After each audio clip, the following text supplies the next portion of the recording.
What's up, everybody? Welcome back to the Bogey Ball Society. We are back. Brian and I got to sit down with Brian Gulino. He is the a master fitter at True Spec up in Boston.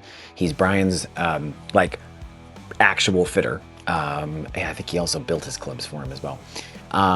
We had a blast. We just sat down. We talked every single thing I could think of to ask. We talked about what Brian's experience was going to True Spec. What he ended up in, what any kind of fads or new things are going on. We actually did record this back a couple months ago before we went to Sand Valley. So we've had this in the can. It's just kind of been a little while coming, but it's so much fun. If you are a golf nerd, and I'm assuming you are listening and or watching this because that accurately describes you. It's not a pejorative. It's it's one golf nerd talking to another. Anyway, if you are a golf nerd, I think you might really love this episode. Anyway, stick around. I'll see you on the other side. All right.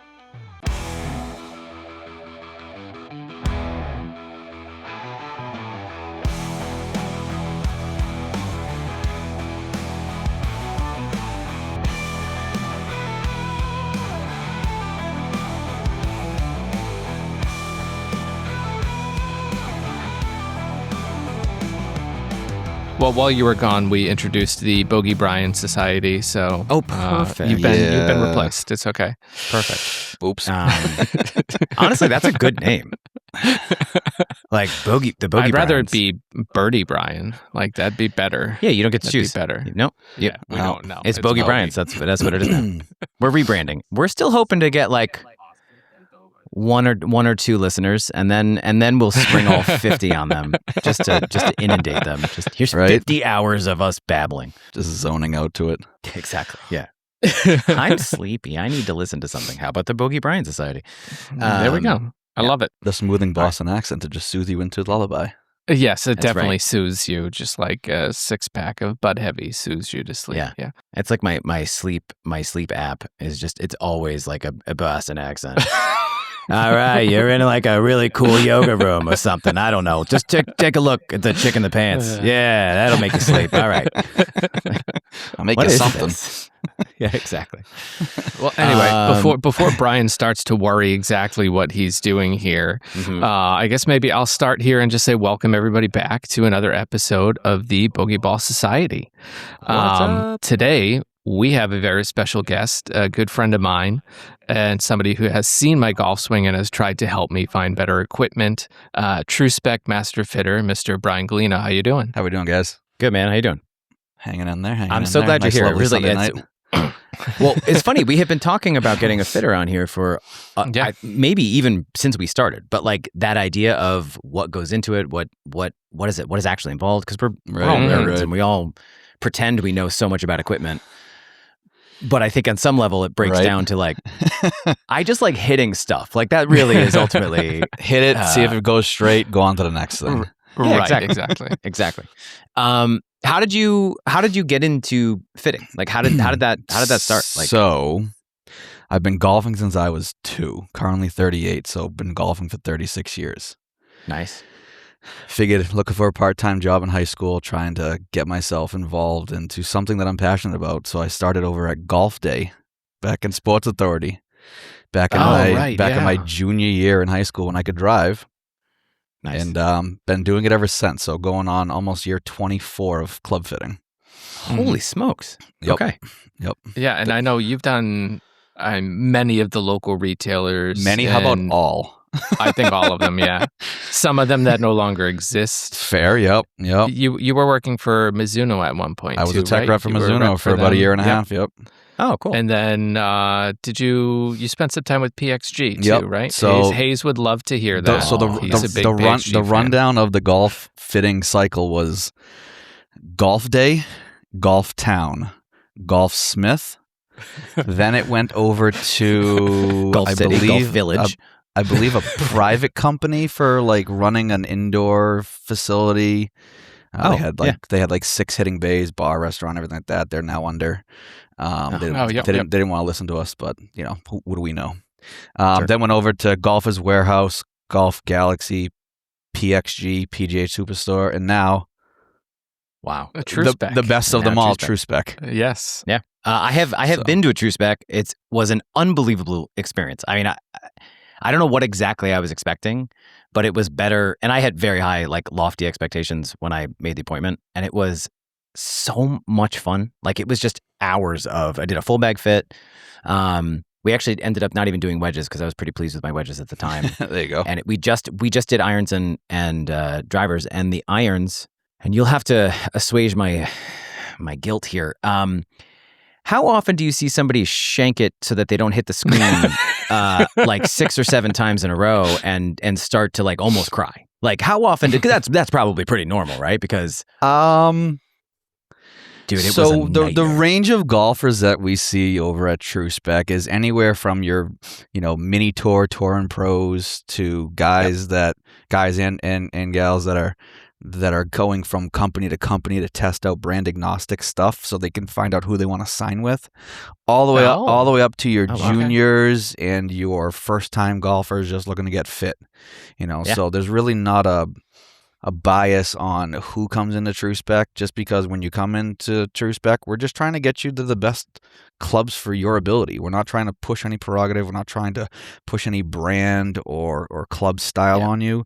The numbers do the talking, just allowing you to hit a golf ball. It's there one-on-one. You don't have other people coming up asking me to go, hey, can you get this bag down, or can you unlock the fitting room? Like, no, it's one-on-one. You're focused on the person in front of you, and you're just vibing. It's just you and them. It's a fun time. Yeah. Well, and I honestly, I mean, I think that really was, I left with like just a giant grin on my face because not only did I get to try all the cool new stuff, I did eventually find my swing, thank God. But the fitter literally just laughed. He was like, normally at this point, I just tell people to go home and come back another day. The lessons are a great investment.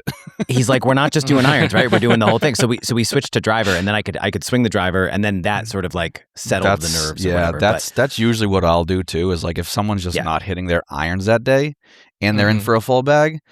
Driver's a completely different swing. It's more around the body versus more up and over the body. Let's look at the driver. It's a much bigger sweet spot. It's a lot easier to swing. I could not care less if it goes 100 yards right or you snap hook it 60 yards left. Make contact with the face, and we'll go from there. Yeah, exactly. I know that sometimes if I'm doing like a long game fit, a driver fit, sometimes in the middle of it, I just need to be like, I need to hit a couple pitching wedges to just like stop trying to hammer the ball and get myself like back in sync. You go with driver, you start getting to like pitching wedges and feel good. Yeah, you get driver, you start getting into like a just more of a range mentality versus a fitting and course mentality. So you start to up and up and up and up your speed, and it's like, well, take a second, take a breather, grab a water. Yeah, quality over quantity. Yeah. Well, and I think that's a really good point. Is for somebody coming into a fitting, because I know we've talked about this before just in general, but from your point of view, like we've never had somebody on who was like a fitter, let alone a master fitter. So that's rad. Right. But from your POV, like what is the best customer that can come in? I don't mean talent. I mean the thing that makes your job the easiest. Is it a prep list that they like, I want to try these things, or is it more like they're just open to whatever the fitting, brings? So the easier one is the one that comes in and goes, fit me to whatever works. I'm brand agnostic. That's why I showed up here. I know cool. I don't care who I get fit into. This is either my first fitting or my 10th fitting. Those are the easy ones. The fun ones are the ones that come in and say, I've been playing Titleist for the past 20 years. I need Titleist. It's like, oh, okay. No, I'll throw Titleist into the fitting, but if it doesn't fit you, I'm not going to sell it to you. If you want to leave here without purchasing and go buy Titleist and then complain to me in a month when, they're back ordered 3 months and now they don't fit you because they weren't built properly or whatever the case may be. Yeah, you can come back and see me and we can retrofit them. I'll be glad to have you come back and take some more swings and fit you to the exact same thing I fit you into 3 months ago. But no, those are the fun ones. The ones that come in here and just like are like, I've hit this all my life.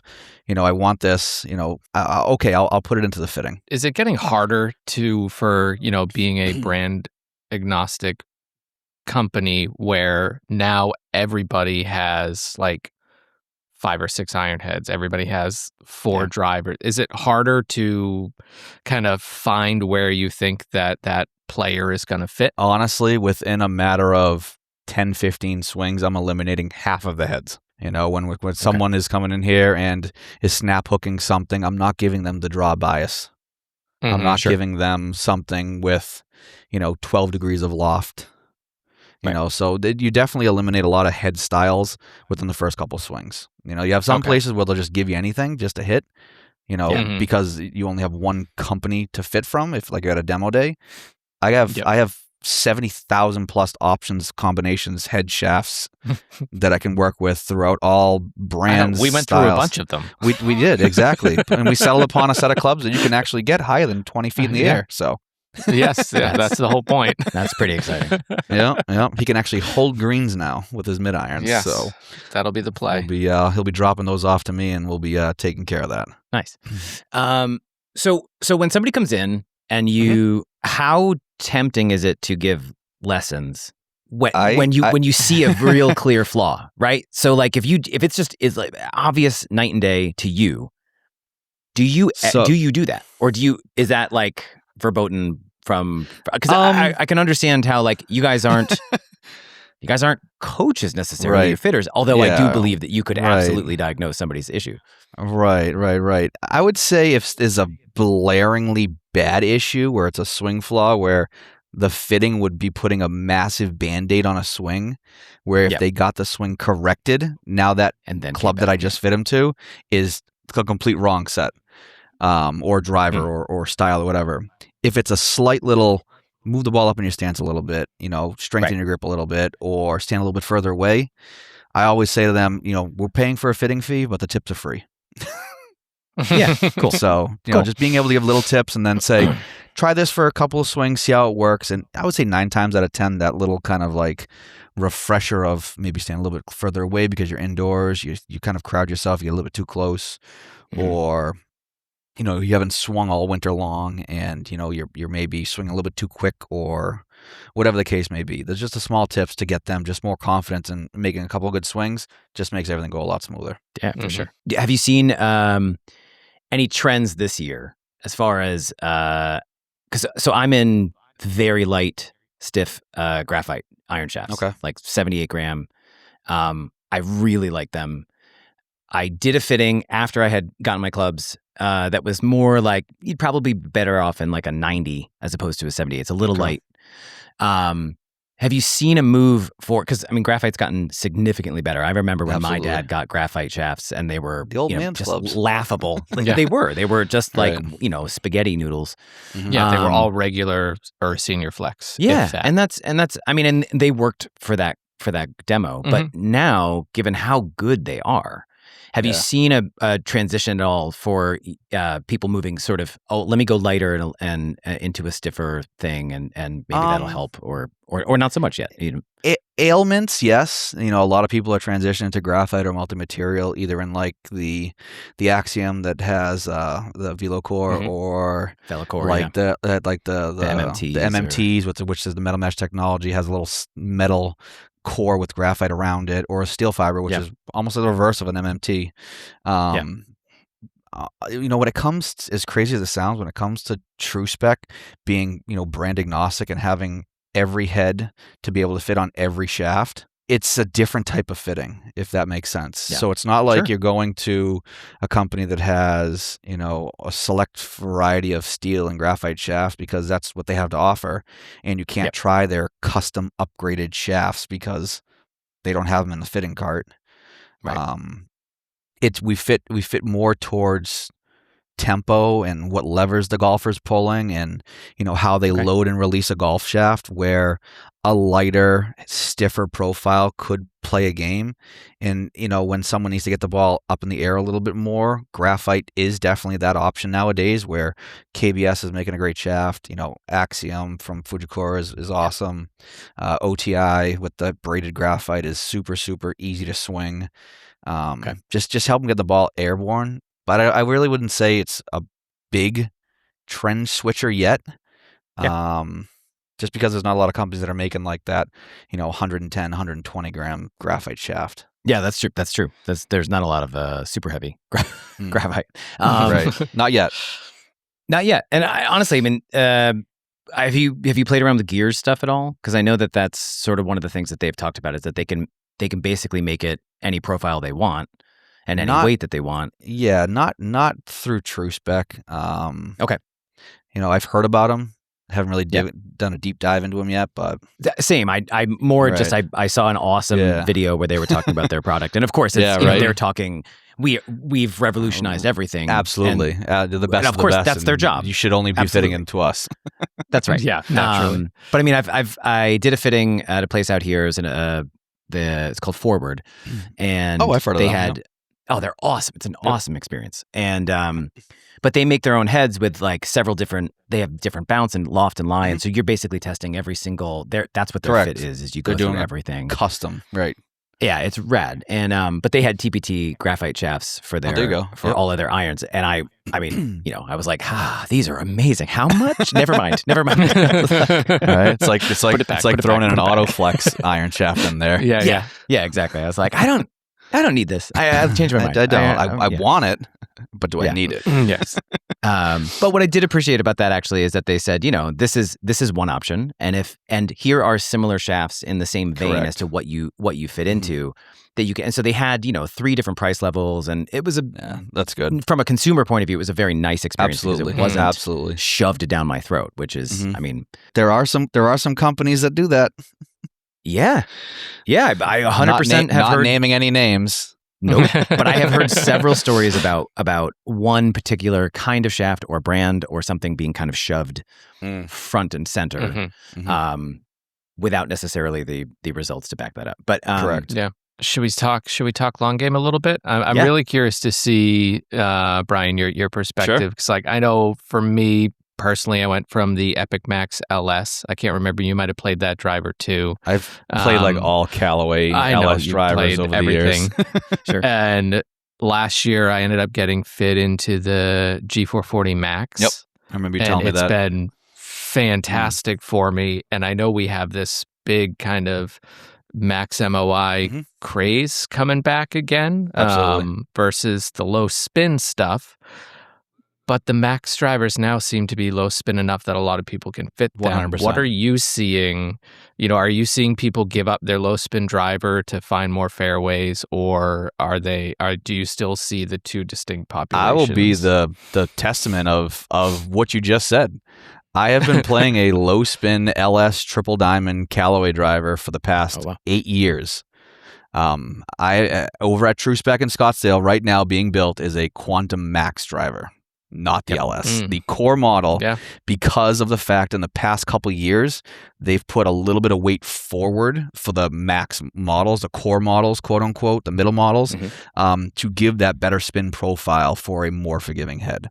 We're not really seeing many LS heads being sold now anymore. It's core and Max or draw bias. Because of how the faces are designed now, the weighting of the club heads, the technology and the shafts being able to help lower ball flight, where back in the day it was you need to push weight forward, go low loft to try and get the spin down. There's so many other things now that you can do, have forgiveness, and still maintain that lower spin property. Yeah. Did you mess around with the Triple Diamond Max at all? Like that sort of betweener? I did try it. The regular triple diamond felt a lot more solid, but I got a little bit more ball speed out of the core Quantum Max.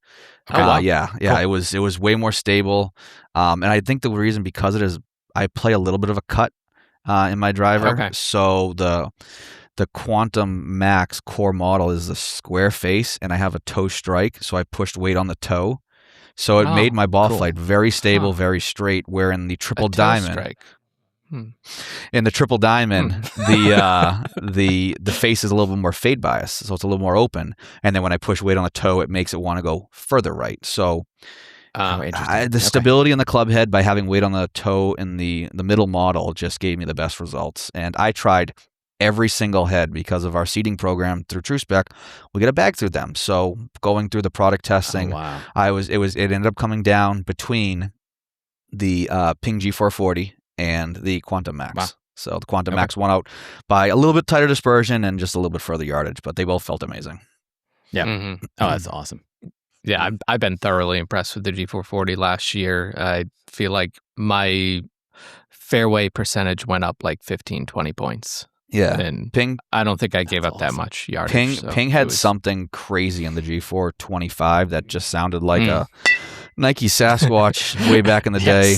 Baseball bat. Yeah. Yeah, the 430 and the 440 have been phenomenal for us. They've been pretty much top 3 in fitting, golfer dependent in the final, head selections in relation to like what has been winning the battle in the fitting types. So Ping's doing a good job. So I know Ping does their own shaft, right? So that their stock shafts are their own like Ping 2.0 or whatever they're using currently. I know almost every company has something. TaylorMade went to the Reacts shafts, which those are their own. All closure rate. And I think this is a really interesting move for them to do. Hey, we picked this shaft specifically to match this head or this thing. And I know Ping has done that for a really long time. And it feels like a lot of the other companies do the same thing, but with like it's a Denali Blue or it's not necessarily a specific thing that was manufactured for them, or at least it feels like that. It's more sort of off the shelf. Yeah, there's definitely some manufacturers that are still using quote unquote OEM shafts, meaning that are made for them. Like you'll see people say, I got a Ventus in mine, but it doesn't. But doesn't have the Velocor. It's not the Velocor. It's like, is it really a Ventus? It's like you don't have the stability properties that the Velocor gives, but you have the brand name of it's Ventus. Blue. So, right, correct. You got the paint job. So no, it's definitely tough to tell them it's not the real thing. It'll give a mid-launch, mid-spin profile, but if you take 10 of those shafts and you compare them against each other, they're going to be 10 different shafts. Oh, interesting. Yeah. Do you have a go-to when somebody comes in? Do you have a go-to like, oh, you're this? I'm going to throw the standard. I'm going to throw let's say Ventus, and I'm going to throw do you have like a starting point? I do. So I'll basically look at their swing numbers, their ball, their launch, their spin, their height, their descent angle. I'll look at their club. I'll look at, with TaylorMade bringing into closure rate, I'll look and see what their closure rate is. Just another level of fitting ease to find a shaft to start with. But what I'll do is I obviously been doing it for so long, I know what shafts will do to an extent where it's like, this might be something that will fit you. It might be something I would initially grab later in when I'm looking at shafts. So let's try this. I'm not just going to grab any random shaft, but if someone's spinning it really high, I will grab something that's going to bring the flight down a little bit. But I'm going to try and grab a shaft that's going to be in the end results.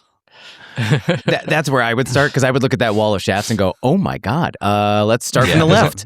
There's how long you got? Just move through them all. I guess you've been doing it long enough. Flex in your hand, and we're gonna try them all. Hey, listen, $800, but it's totally worth it. You might not need it. It might hit it, but it's pink. Yeah, exactly.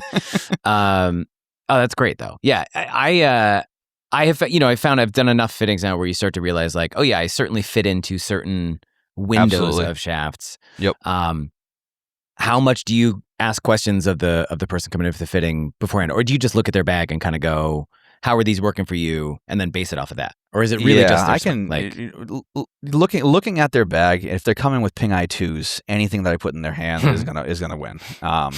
That was my first purchased clubs. I love those. I have such a great absolutely the I2s and DCIs. Those are the ones that people. I hit them well. They go straight, and then I fit them to a set of irons, and they fly 35 yards further, 20 yards, minimum, right? Yeah, exactly. Oh, okay. That's what I've been missing over the past 20 years. Gotcha. Gotcha. Exactly. But no, it's just seeing their swing, seeing how their transition is, how their tempo is.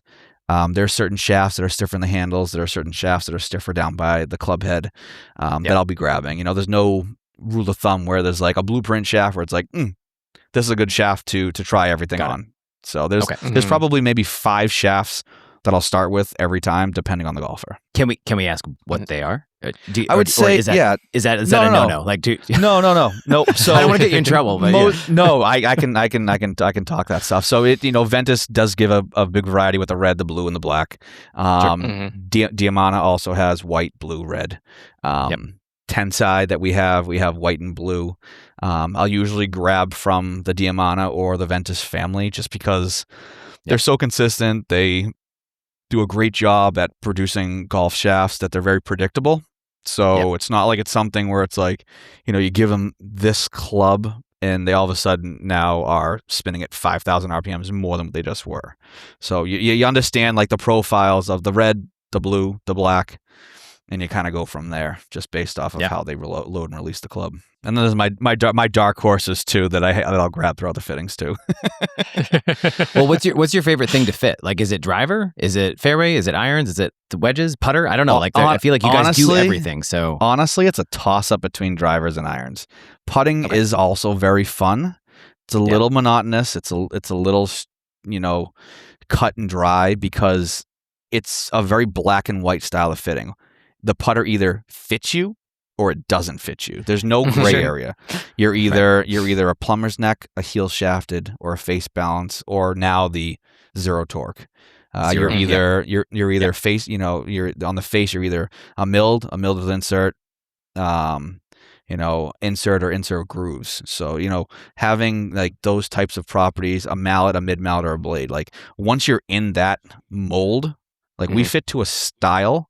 Not a model. So we fit you into the head style, the neck style, or the hosel style, and the face style. And then once we find those, then we can talk, shapes, colors, with the My Spider and then the Lab, whatever. They have all these different options that you can look at. So but I would say driver and irons because you can get the most gains out of those. What's do you have a story where you have somebody who came in at a number and left at a number, like where it's like they gained? Absolutely. I had one guy probably 2 years ago at True Spec. It was probably summer of when I started. So about 2 years ago. So I was a year into True Spec. I'm going on a year 3.5 there. And he came in 115, 118 mile an hour club head speed. And I said, how far do you hit your driver? Because he's coming in for a driver fitting. I go, how far do you hit your driver? 240, 250.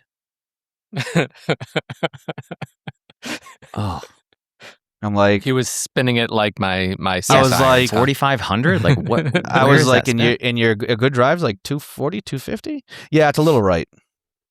So let me throw some fiducials on the club face, which are the reflective dots that Foresight uses for capturing the data. And let's take some swings.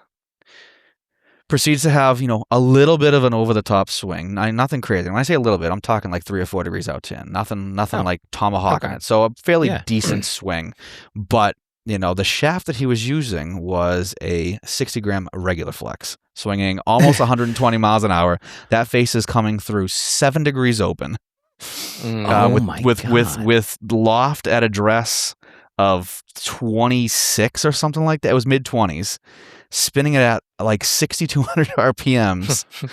Launch in with a launch angle of like 18, literally, and he was managing to still get it out there 240, 250. That's unbelievable. Wow. After things were all said and done, it was about 320 with about a 12-yard cut. I would think so, yeah.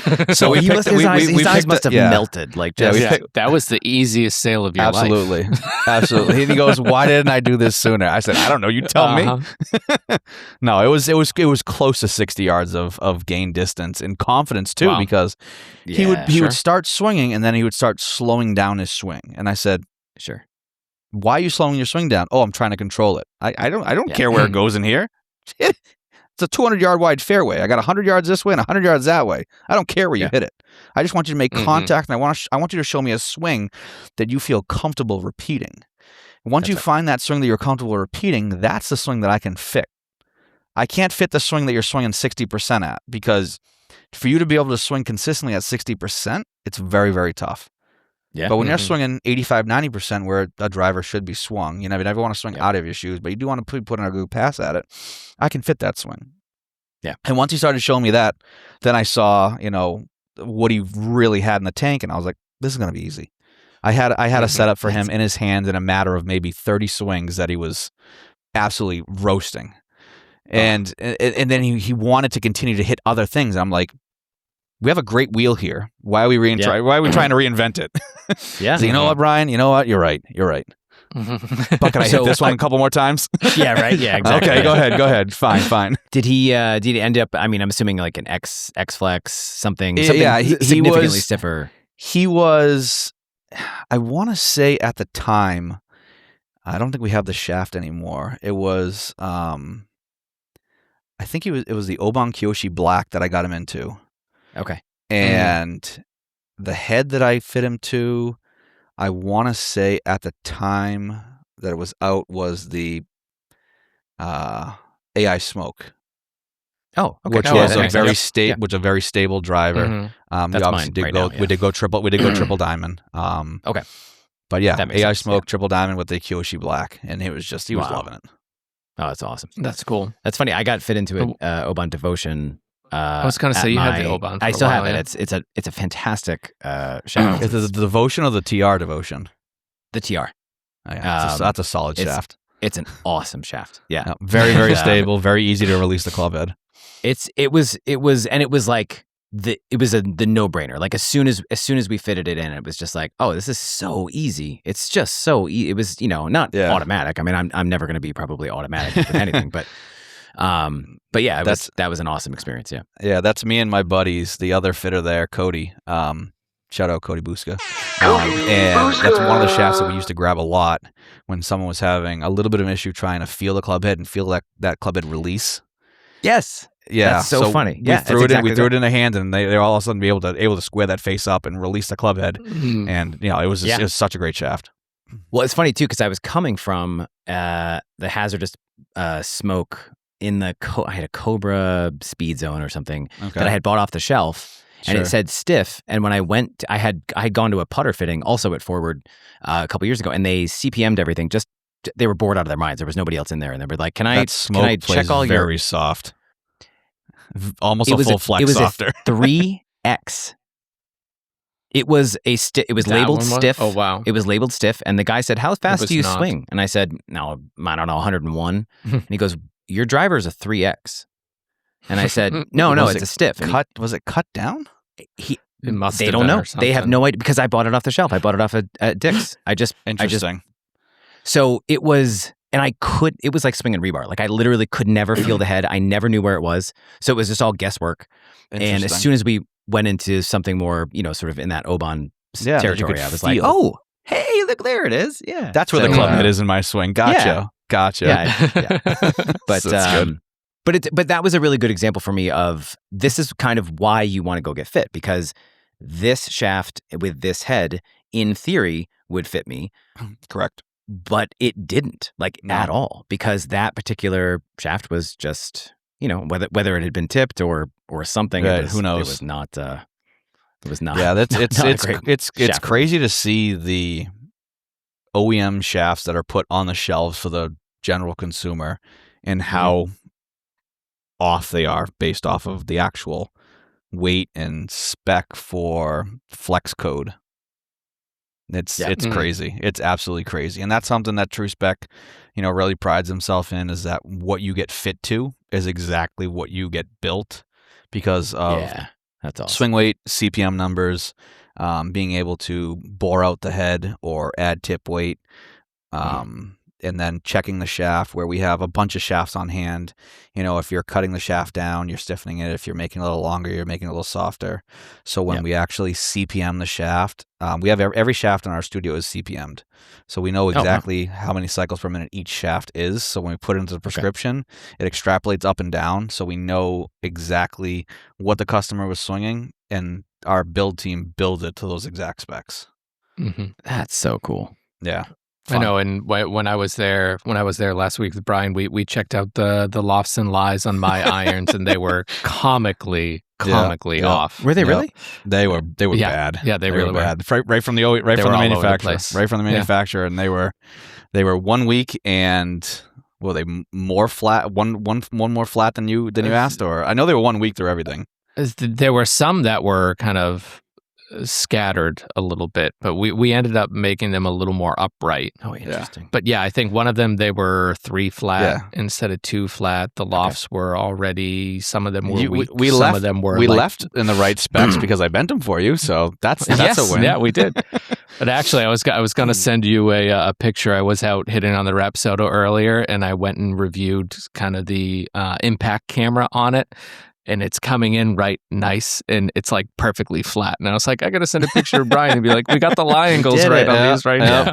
now we gotta get those 950 GH Neos in there so we can really get some height. Oh, yeah, exactly. I wanted to ask a question actually about Brian's fitting, because he came back and he was telling us. I mean, obviously he loves the experience, and that's always like such a big part of it is the fitting. Right. When it goes well, and you're like, oh my god, it actually helps. Like that's my favorite thing is when you have expectations of something, and then the thing meets or exceeds those expectations. It's almost like too good to be true. It's fun. But it's fun. So he's got lead tape all over those things. He's ruined them, as far as I'm concerned. They're now they look like the new ping wedges. Exactly, it's fine. That's exactly right. I mean, they really do. So good. When you need to add weight to a head like that, how is it tip weights? And if it is tip weights, don't the tip weights go in where the hosel is? And isn't that putting weight in the wrong part of the head? Yeah, lead tape's more temporary or head help, I would say.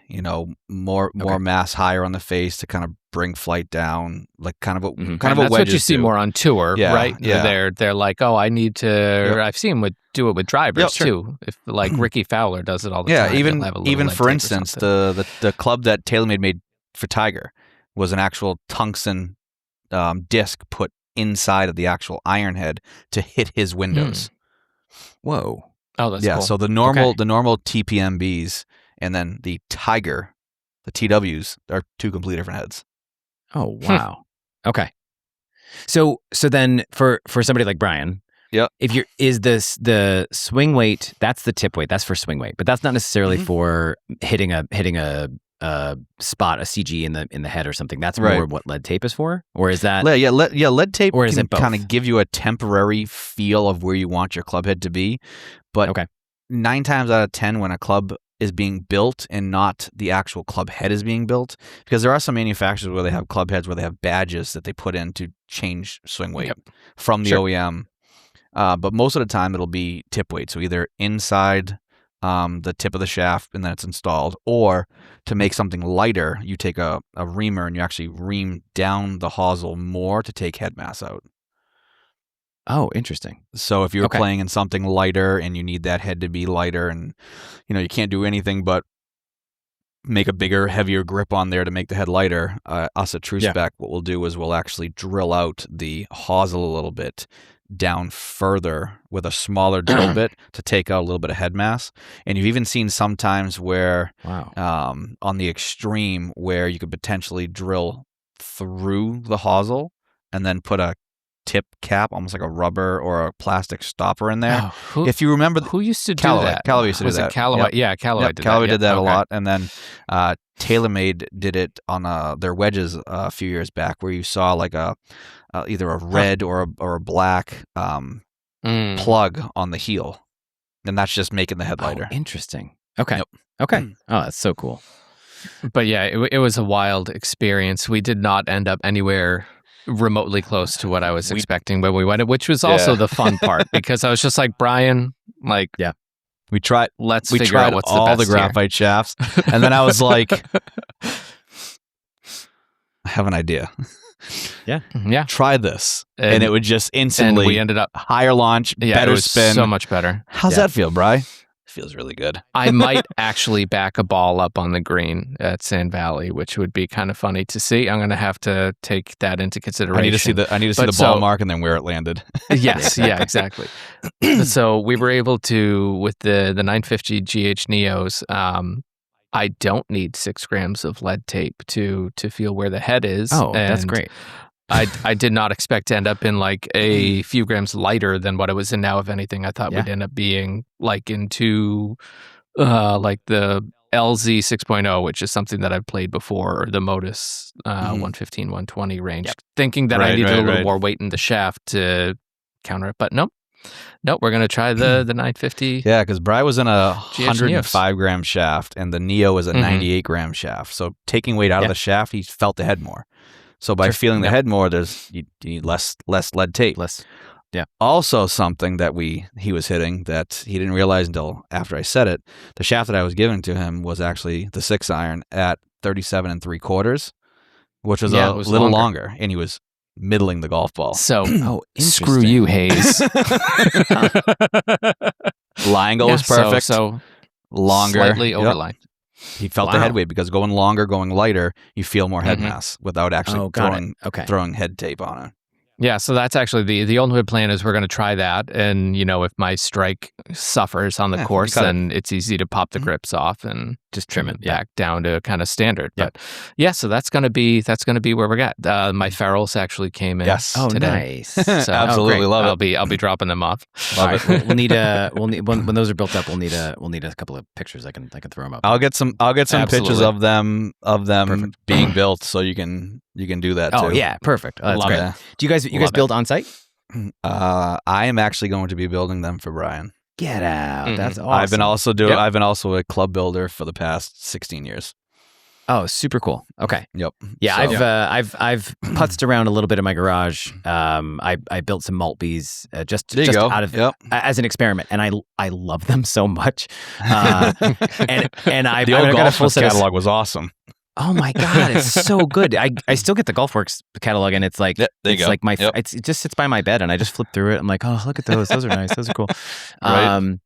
But do you guys do a grip fitting? Is that part of fitting at all?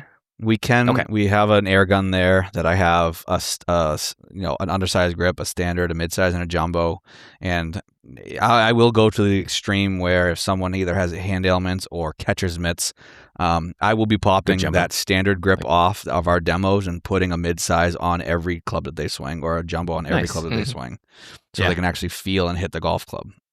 Have you so there's some, because I play Jumbo Max. I had done there you go. and I love them so much. I don't know, they just take my hands out of it. However, I just recently read a thing that said when you go larger, it has a bit more of a fade bias compared to a smaller grip. So your hands are able to turn over a smaller grip a little bit easier than they would a larger grip. Yes and no. I don't know if that's exactly. But the great thing is when I did my fitting, we went through extra small, standard, jumbo, then back into Jumbo Max. The extra small, I think they skip every 2 or something. So it was extra small, and then regular, weird. And then. But I gotta say, like that extra, I think I'm in a small, which is like slightly bigger than a regular jumbo.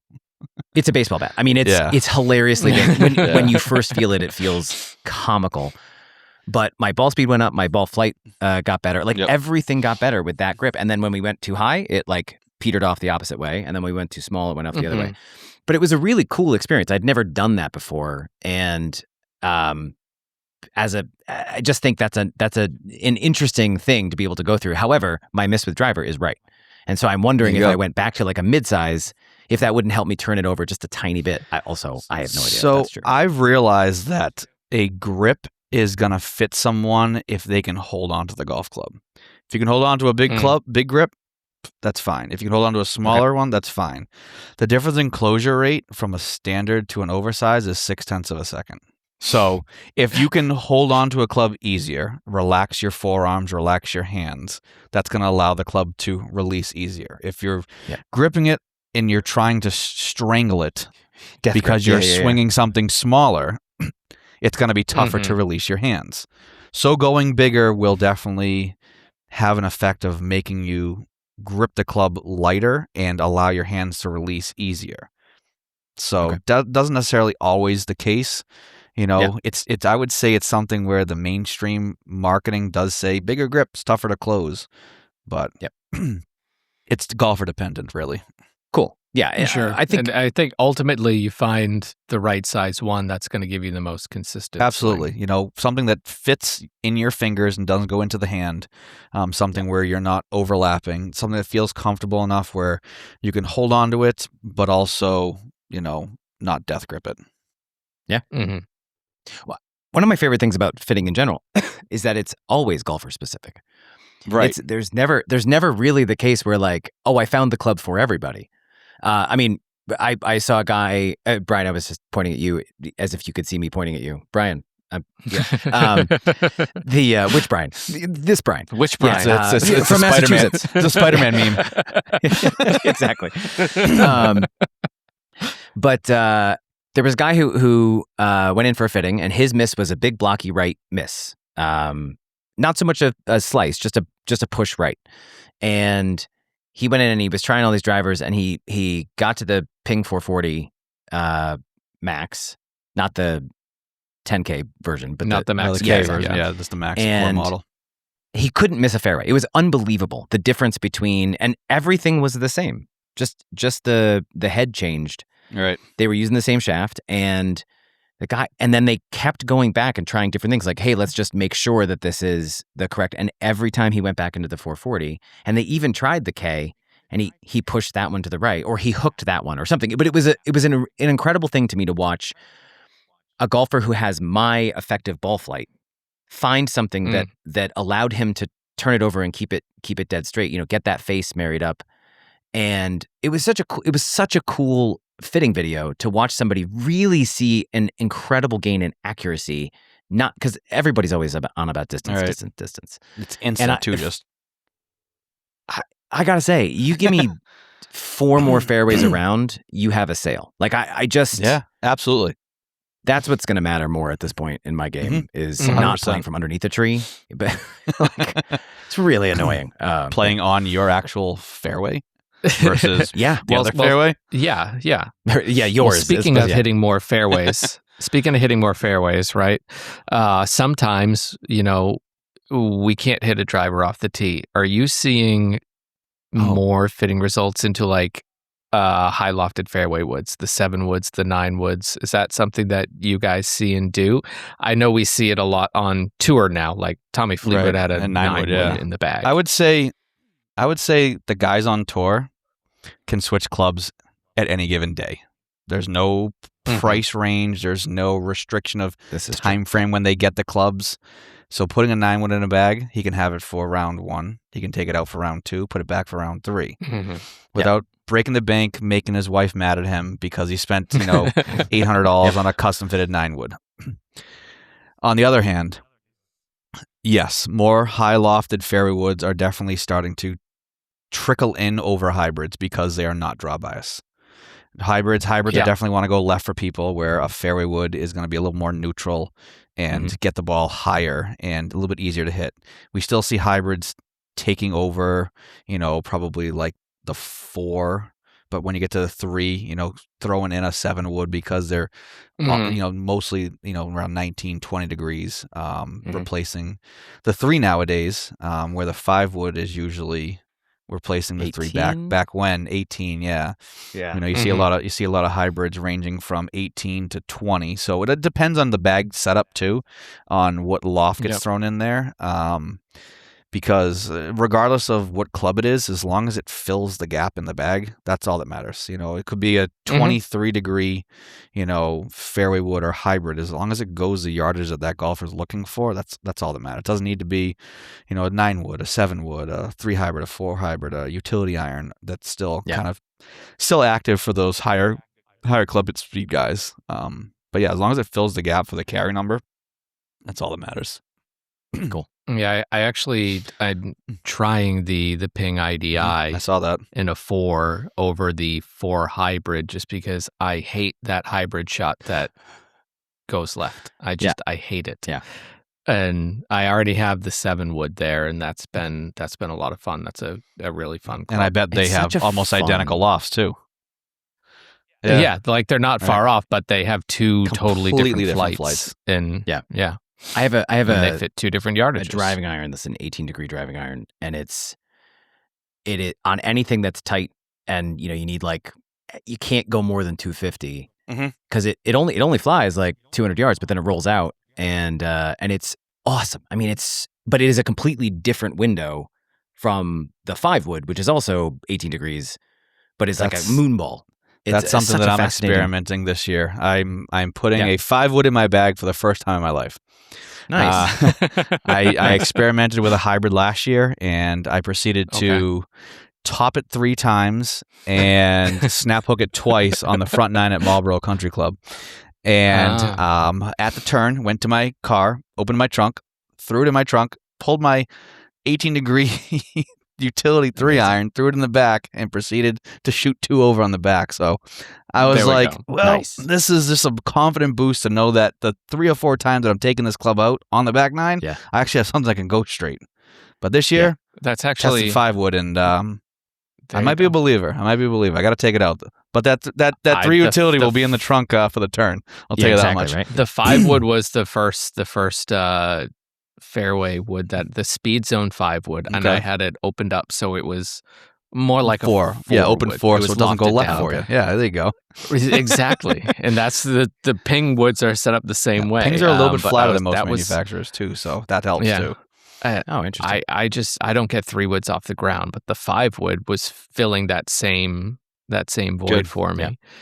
But it's fun to have those clubs that and I just want you to know, with that story, you're in great company here, because we have friends that have brought full sets of clubs that they've changed over in between 9s or in between rounds on golf trips. So just doing it for one club isn't really that bad. Yeah, we have a buddy. We have a buddy who was it Myrtle Beach where he did that?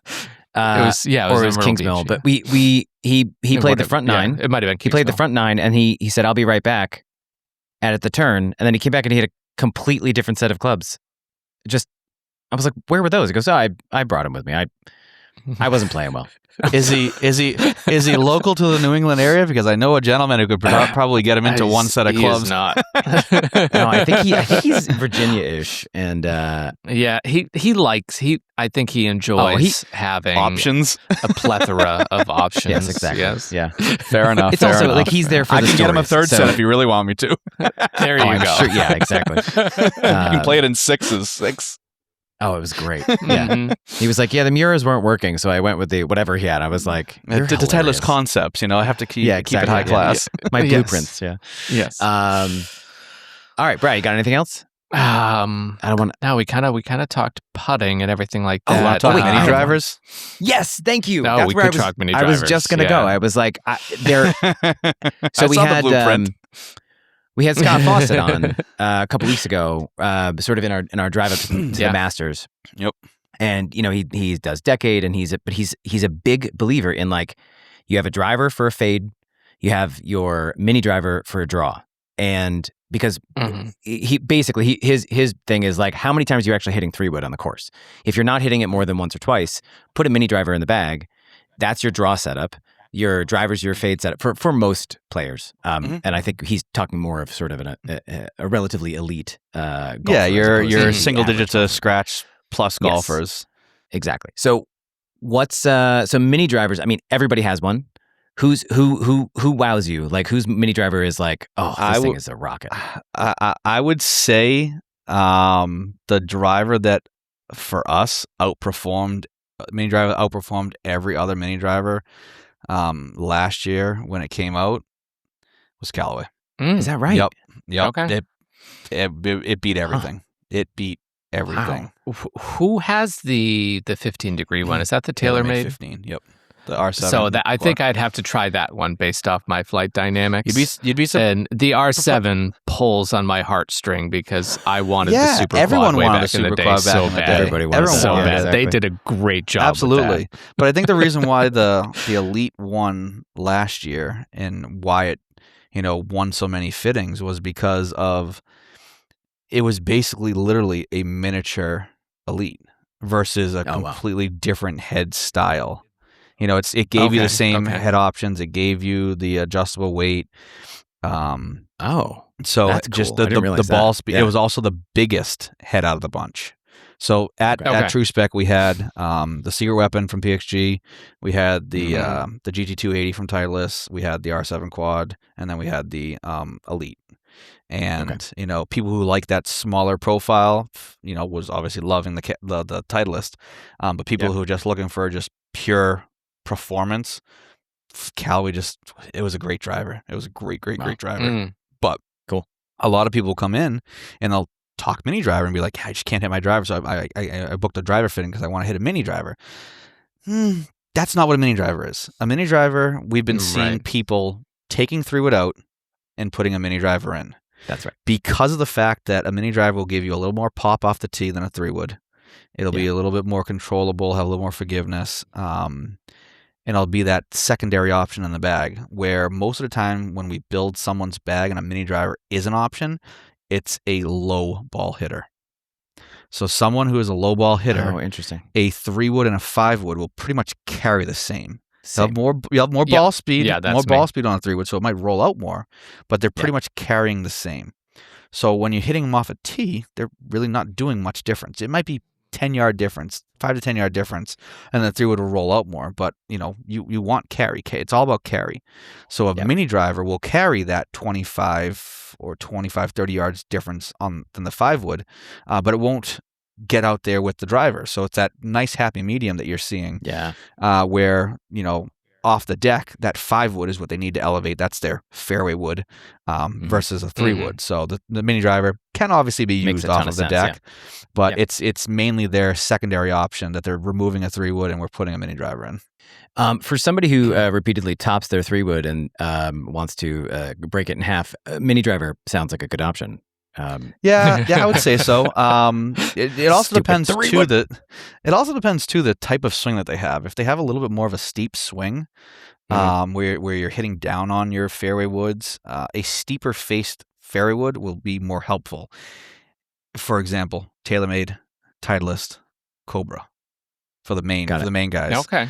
If you're more of a sweeper, Ping and Callaway have a much shallower face, much sharper leading edge, which will actually help get the ball in the air a little bit easier and have more surface interaction. So if you're someone who struggles getting the ball in the air and you love fairway woods, go to a shallower face fairway wood. An example, Bri over here playing Ping, it's definitely something where getting the ball in the air a little bit easier is good. I, on the other hand, I'm a little bit steeper. I am playing Callaway, but I'm playing the triple diamond, which has a deeper face than the normal, max D and max. So just gives you a little more surface for that steeper versus a little wider heel to toe for the shallower guys. Cool. All right. Before we go, I just got one more.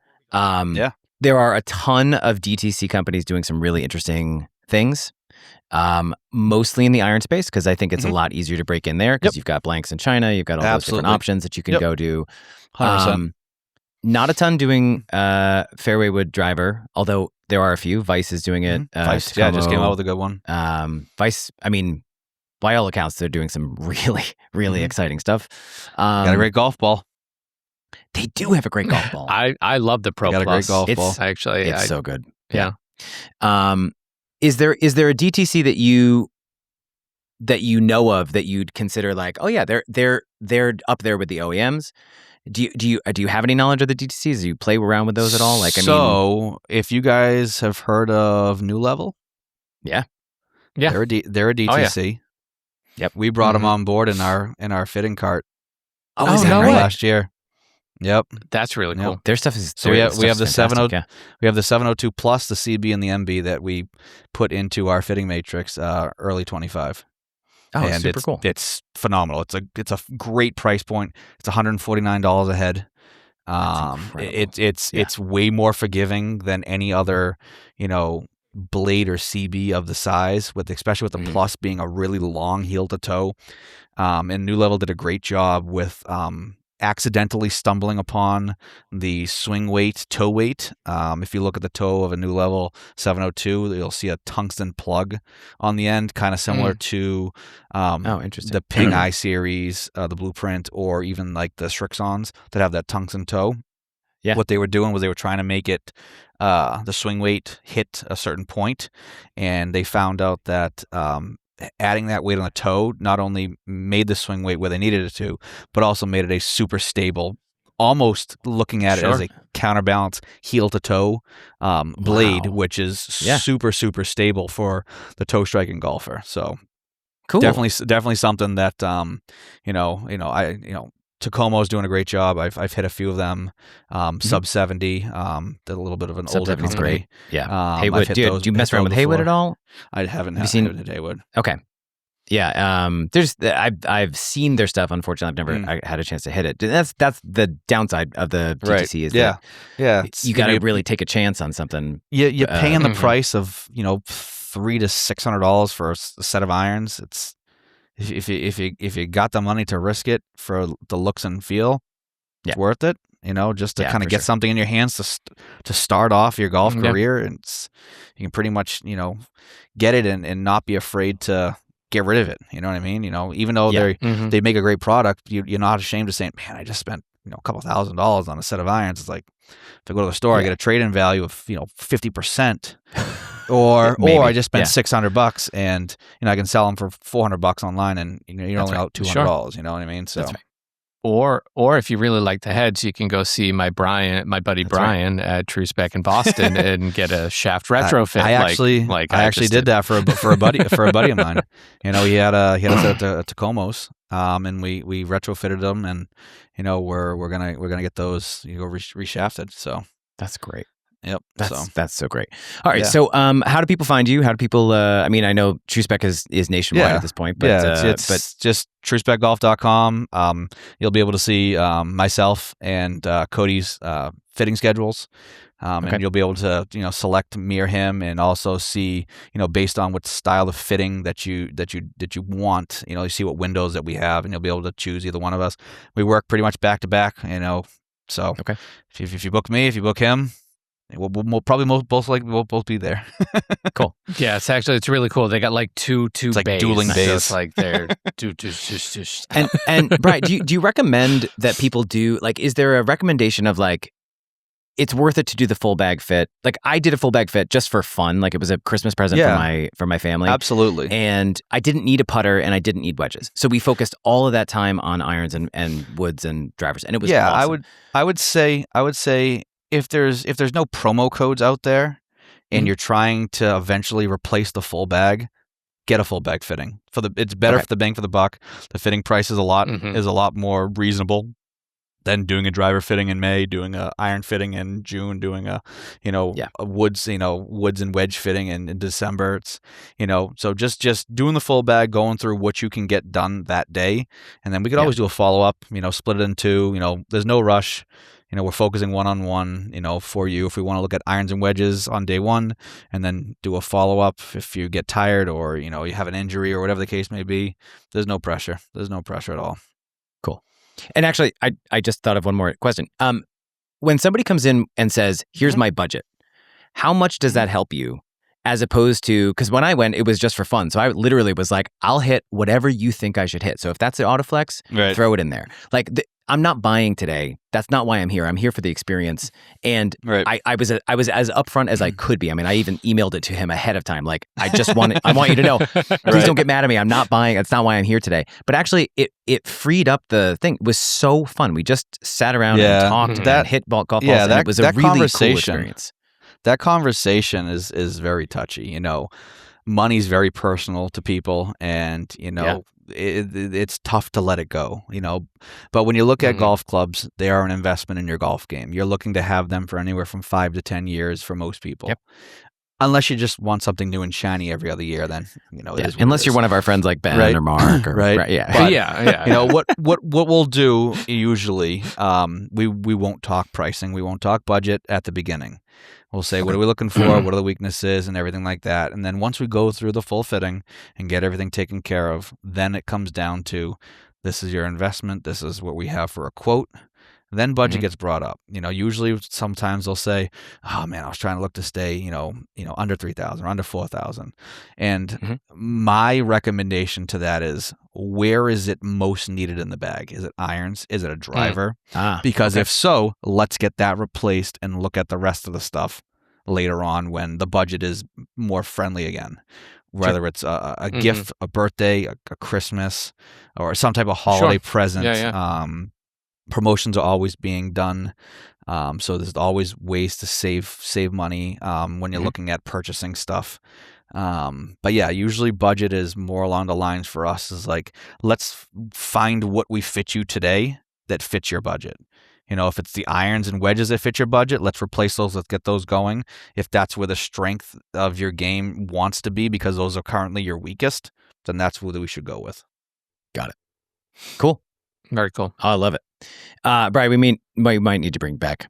This was awesome. I am more than literally happy to come back. There are like 3 more hours worth of questions I could ask you, so I'm like, let's cap it at an hour. But perfect, absolutely. We can figure out another Sunday that we can do this. Yeah, we'll do a follow up after mine are built, and we'll figure out how well we did there. Absolutely, cool. I didn't bring my best swing to him, so it was kind of an interesting. But we did have some success with that 950 though. That was kind of surprising because it wasn't something that I was going to grab in the first place. And then I was like, these graphite shafts aren't working. I need to give you some lightweight, high launching steel. And the ones that we fit you to were the 950 GH. And then obviously reading on the manufacturer's website that they present a couple degrees higher loft and everything about that just it was really funny. Brian's they were like, name. The Neos are supposed to be a little more tip stiff, give a little more stability, but also increase the launch. So let's order those. Let's try those ones. Let's get those. Check. Yep, absolutely. Yep, absolutely. But no, I'd be happy to come back and finish up the rest of talking about the bag going down. Oh, I love it. Sounds great. Thank you guys, Brian. Really, thank you for joining us. This was awesome. And, so much fun. So much information. So, thank you, everybody. We will see you guys. I don't know, next week probably. I think Hayes is back, so he'll get mad at me for for not letting him do his segue. I wasn't even thinking that Brian was a PXG guy at one point. Hayes would have been all on board. He is he's full bag, full PXG full bag does except for PXG does a great job fitting PXG stuff. Yeah. I mean, my favorite thing about their irons is the weights in the you can try swing weights then and there. Yes. It's rad. I will say that is something that they have innovative to them that if other manufacturers implemented, it would be a lot more helpful for fitters to dial in swing weight. I imagine that would be amazing. Yeah. All right. Well, thank you, everybody. We will see you again next week. All right. Thanks, guys. Bye. See you guys. All right, that was Brian Gulino from True Spec. Brian, if I'm mispronouncing your last name, I apologize. It looks like Gulino to me, but also I'm not Italian, so it could be Giulino or something cool like that. Anyway, thank you for listening. If you want to find out more, you can go to True Spec's website. It's truespecgolf.com. As always, you can email us at bogeyballsociety@gmail.com. You can come find us at Life at the Turn. You can send some smoke signals, maybe some fireworks. It's that time of year. We'll probably find you. Anyway, see you guys next week. Talk to you soon. Bye.